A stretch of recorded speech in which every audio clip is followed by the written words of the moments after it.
दोस्तों, क्या आपको पता है कि यूनिवर्स में गोल्ड कैसे बनता है? फ्यूचर की टेंशन तो आप रोज ही करते हैं, लेकिन क्या आप अपना पास्ट देखना चाहते हैं? और क्या आप प्रेजेंट में चांद पर इंसानों के जाने के रेस का असली कारण जानते हैं? इन सारे सवालों के जवाब आपको इस वीडियो के अंत तक पता चल जाएगा। आपने सुपरनोवा का नाम तो सुना होगा, लेकिन क्या आप किलोनोवा के बारे में जानते हैं?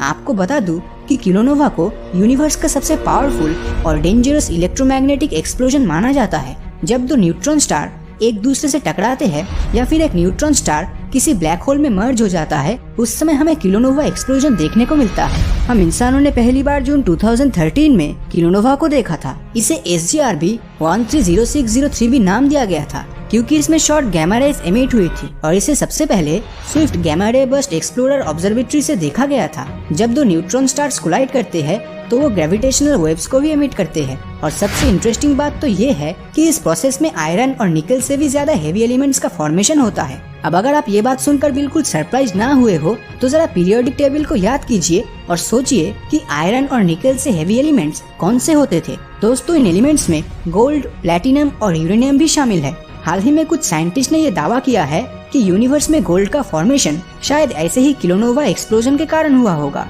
अब बात चल रही है न्यूट्रॉन स्टार की, तो आपको इसकी सुपर हाई डेंसिटी की एक झलक देख लेनी चाहिए। दोस्तों, हमारी पृथ्वी की डेंसिटी 5 × 10³ किलोग्राम पर क्यूबिक मीटर होती है, जबकि अगर हम एक न्यूट्रॉन स्टार की बात करें तो इसकी डेंसिटी 10⁻17 किलोग्राम पर क्यूबिक मीटर होती है। अब अगर आप मैथमेटिक्स में थोड़ा वीक है या फिर इतना कैलकुलेशन आपको समझ नहीं आया, तो बस इतना इमेजिन कीजिए कि सिर्फ 10 चम्मच न्यूट्रॉन स्टार का मास पूरे मुंबई शहर से ज्यादा ही निकलेगा। चलिए अब आपको ले चलते हैं धरती से 17,000 लाइट ईयर दूर सिरसिनियस कॉन्स्टेलेशन में स्थित एक नेब्यूला में, जिसका नाम वैसे तो पल्सर विंड नेब्यूला है, लेकिन इसके अमेजिंग शेप के कारण ही इसे हैंड ऑफ द गॉड भी कहते हैं। ये इमेज सिर्फ एक्सरे रेडिएशन में ही देखा जा सकता है, और जो रेड कलर का स्टेलर क्लाउड आपको दिख रहा है उसे RCW89 कहते हैं। वैसे क्या आपके मन में कभी ये ख्याल आया है कि यूनिवर्स में ये शानदार शेप अपने आप कैसे बन जाते हैं? इन्हें देखकर कभी कभी ऐसा लगता है जैसे ये यूनिवर्स किसी बिग बैंग से नहीं बल्कि किसी जीनियस कलाकार ने बनाया हो।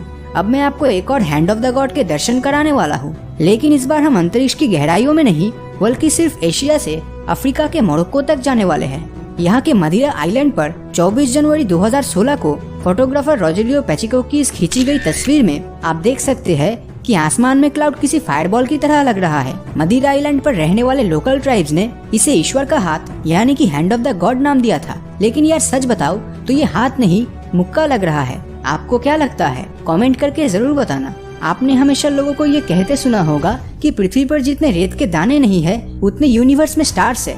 मतलब क्या ये सब सुनकर आपको ये एहसास नहीं होता कि धरती कितनी छोटी सी जगह है? तो चलिए आज मैं आपको एक पॉजिटिव फैक्ट बताता हूँ। आज तक पूरे यूनिवर्स में हम एलियन लाइफ को नहीं ढूंढ सके हैं। मतलब यूनिवर्स में किसी भी दूसरे प्लेनेट पर लिविंग स्पीसीज एग्जिस्ट नहीं करती है, और लिविंग स्पीसीज में पेड़ भी आते हैं। एक एस्टिमेट के मुताबिक हमारी मिल्की वे गैलेक्सी में 10 से 20,000 करोड़ स्टार्स हो सकते हैं। लेकिन क्या आपको पता है हमारी पृथ्वी पर कम से कम 1 लाख करोड़ पेड़ है, जो मिल्की वे के स्टार्स के कंपैरिजन में कई गुना ज्यादा है। अब आपके मन में ये सवाल उठ रहा होगा कि क्या यूनिवर्स के दूसरे किसी प्लेनेट पर पेड़ नहीं है? पहले इसका उत्तर जानने के लिए हमें अभी काफी लंबा इंतजार करना होगा, क्योंकि हमारी टेक्नोलॉजी इतनी एडवांस नहीं हुई है कि हम किसी दूर के एक्सोप्लैनेट को इतने अच्छे से एग्जामिन कर सके। इसके लिए हमें स्पेस में दूर दूर तक ट्रैवल करने की टेक्नोलॉजी को डेवलप करनी होगी, और इसमें हीलियम 3 नाम का फ्यूल हमारी बहुत ज्यादा मदद कर सकती है। हीलियम 3 असल में हीलियम का एक आइसोटोप है, और ये पृथ्वी पर बहुत ही कम पाए जाते हैं, और जाहिर सी बात है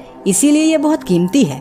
लेकिन अगर बात करें हमारी एक लौती नेचुरल सैटेलाइट मून की, तो वहाँ पर हीलियम 3 काफी ज्यादा मात्रा में मौजूद है, और यही कारण है कि दुनिया की सभी बड़ी स्पेस एजेंसीज जल्द से जल्द चांद पर पहुंचना चाहती है और उसकी सरफेस को एक्सप्लोर करके हीलियम 3 पर कब्जा करना चाहती है। भारत का चंद्रयान मिशन कहीं न कहीं इसी मोटिव के साथ वहाँ पर गया था। चलिए आखिर में आपको एक ऐसा तरीका बताता हूँ जिससे आप अपना अतीत देख सकते हैं। वो शायद ये हम इंसानों के लिए प्रैक्टिकली तो पॉसिबल नहीं है, लेकिन थियोरेटिकली हम ये सपना देख ही सकते हैं। जैसा कि आप जानते ही है कि लाइट इस यूनिवर्स की सबसे तेज ट्रैवलिंग ऑब्जेक्ट है, और लाइट रेस के कारण ही हम दूसरे ऑब्जेक्ट को देख सकते हैं। चलिए मान लेते हैं कि कि लाइट सबसे तेज होती है, लेकिन चाहे कोई चीज कितनी भी फास्ट हो, उसे एक जगह से दूसरी जगह जाने में समय तो जरूर लगता है। फॉर एग्जाम्पल, लाइट को चांद से धरती पर आने में 1.3 सेकंड का टाइम लगता है। मतलब कि जब वो लाइट रेस हमारी आंखों से टकराती है तो वो एक इमेज बनाती है, तो दरअसल वो तस्वीर मून की 1.3 सेकंड्स पहले की होती है।